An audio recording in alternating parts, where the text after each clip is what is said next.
안녕하십니까? 김 박사의 과학TV입니다. 오늘은 최근에 감염자가 폭증하는 코로나19의 델타 변이와 백신에 대해 알아보겠습니다. 주요 결론을 먼저 말씀드리면, 첫째로, 델타 변이는 감염성은 높지만 감기 수준의 치사율로 위험성이 거의 없으며, 이로 인해 코로나19의 자연 소멸이 가속화할 것이라는 것입니다. 둘째로, 코로나19 바이러스의 독특한 수용체로 인하여 주사 방식의 백신 투여는 코로나19 바이러스의 재감염이나 백신 반복 투여 시 치명적인 부작용이 나타날 수 있다는 것입니다. 먼저 코로나19 바이러스의 특징을 살펴볼까요? 일반 코로나 바이러스는 단일 가닥 RNA 바이러스로 변이가 용이하고 단순 감기의 세 대주요 원인 바이러스 중 하나로 주로 호흡기나 장 점막으로 감염이 됩니다. 코로나19 바이러스는 특이하게 ACE2 수용체와 결합하는데, ACE2 수용체는 간과 비강을 제외한 신체 장기 대부분에 분포하며 호흡기 점막과 특이하게 폐포 상피세포에도 존재합니다. 코로나19의 초기 치사율은 4%로 비교적 높은 편이며, 전체 누적 치사율은 2% 정도로 스페인 독감 수준입니다. 코로나19 바이러스의 기원에 대해서는 다음 기회에 검토하도록 하겠습니다. 2000년대 이후 박쥐 유래의 코로나 바이러스에 의한 세 차례의 감염병이 발생했습니다. 사스와 코로나19는 중국에서, 메르스는 사우디에서 최초로 발병하였습니다. 이 중 메르스는 원인 바이러스와 100% 염기 서열이 일치하는 중간 숙주인 이집트 무덤 박쥐가 발견되어 자연 발생이 유력시 되고 있습니다. 사스와 코로나19는 원인 바이러스를 지닌 중간 숙주가 아직 발견되지 않았습니다. 사스와 코로나-19의 침입 대상 수용체는 ACE2로 동일하며, 메르스는 침입 대상 수용체가 DPP4로 거의 모든 세포 표면에 존재하며 체액과 혈장에도 존재하여 매우 넓게 분포합니다. 치사율은 메르스가 34.4%로 매우 높았으나 대인 감염력이 미흡하여 감염 사례가 적었습니다. 사스와 메르스는 1년 내로 자연 소멸되었습니다. 코로나19도 자연 소멸될 것인가? 에 대해 검토해 보겠습니다. 자연계에서 생명체는 강한 것이 살아남는 것이 아니라 살아남는 것이 강한 것이라는 원칙이 존재합니다.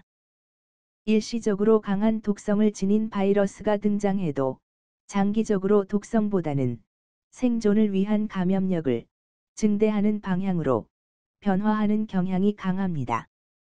스페인 독감 1918-1919은 발생 1년 만에 자연적으로 소멸되었으며, 메르스와 사스의 경우도 동일하게 1년 내로 자연 소멸되었습니다.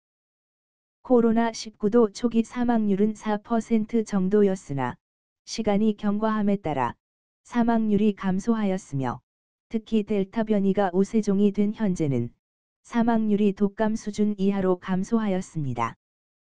인위적으로 유도 및 선택하지 않는 한 게인 오브 펑션, 자연계에서 생명체는 독성의 증가보다는 생존의 영속성을 지향합니다. 코로나19도 무방역 상태였다면 수억 명의 희생자를 내고 1년 내로 자연 소멸되었을 것으로 추정합니다.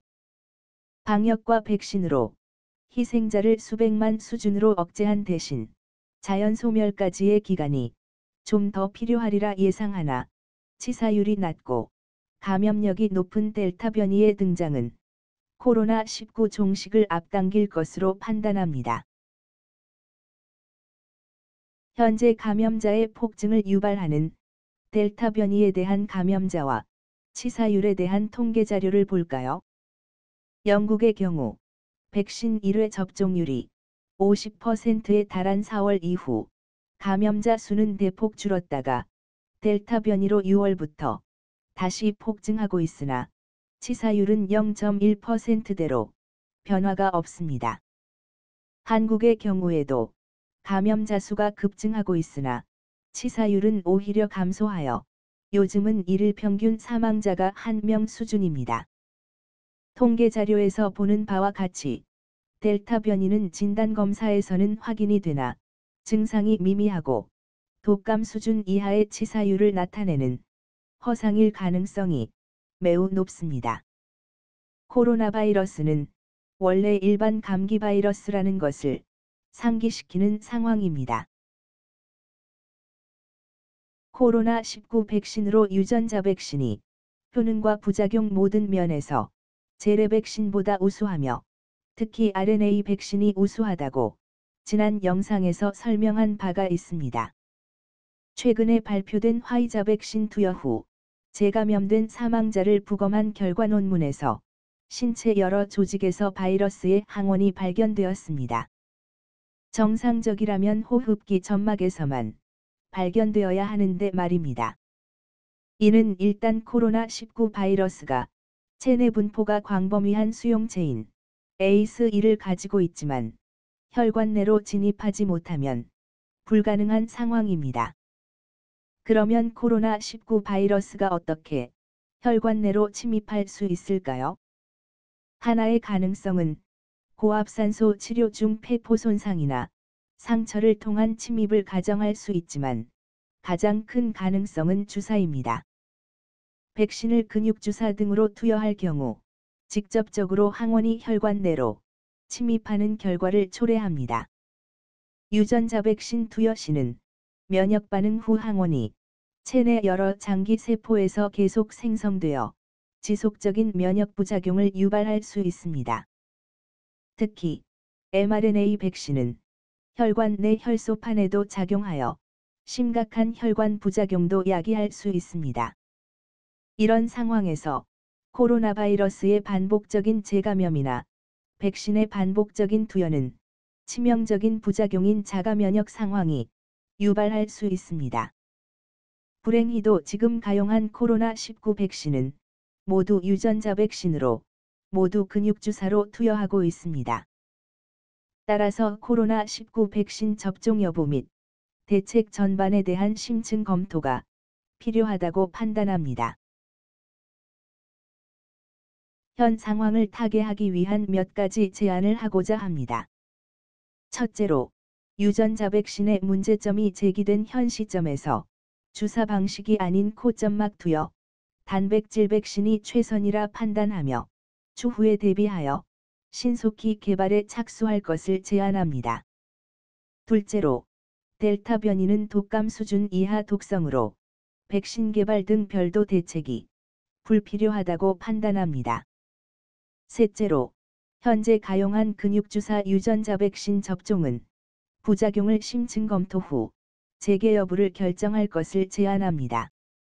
넷째로, 정확한 코로나 감염 실태 파악을 위해 PCR 및 항원 진단 검사를 병행하여 검사 수를 대폭 확대하고 개인용, 가정용, 항체 검사 키트의 시판을 허용하여 항체 검사 결과도 참조하여 향후 대책을 수립할 것을 제안합니다.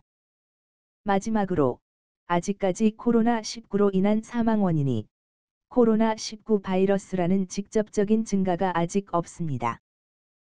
따라서 코로나19 사망자의 여러 조직에서 원인 바이러스 존재 증명을 위한 부검을 실시할 것을 제안합니다. 시청해 주셔서 감사합니다. 다음번에는 코로나19 바이러스의 기원에 대해 말씀드리겠습니다. 구독과 좋아요 부탁드립니다.